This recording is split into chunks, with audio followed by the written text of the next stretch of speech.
Hotel শেরাটনে মঙ্গলবার সকালে অনুষ্ঠিত হয়েছে সবচেয়ে বড় আন্তর্জাতিক সম্মেলন এনআরবি গ্লোবাল কনভেনশন।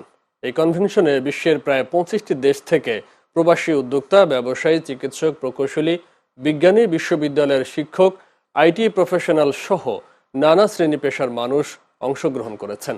পাশাপাশি America Bangladesh chamber, Canada Bangladesh chamber, British Bangladesh chamber, UK, BCCI Bangladesh business council, Dubai, Singapore Bangladesh chamber, Japan Bangladesh chamber, Korea Bangladesh chamber এবং অস্ট্রেলিয়া বাংলাদেশ চেম্বার থেকে বড় ডেলিগেশন যোগ দিয়েছেন।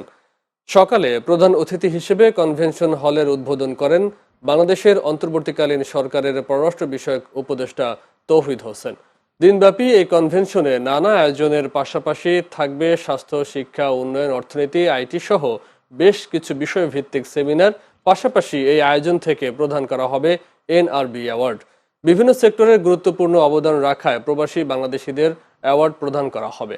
এনআরবি ওয়ার্ল্ডের প্রতিষ্ঠাতা এনামুল হক এনাম জানিয়েছেন, এবারের এনআরবি কনভেনশনের প্রধান লক্ষ্য হচ্ছে দেশ ও প্রবাসের মধ্যে একটি কার্যকর সেতু বন্ধন তৈরি করা, সেই সাথে বিভিন্ন সেক্টরের দক্ষ প্রবাসী পেশাজীবীরা যাতে দেশীয় উদ্যোক্তাদের কাজে লাগাতে পারেন সেই চেষ্টা অব্যাহত থাকবে।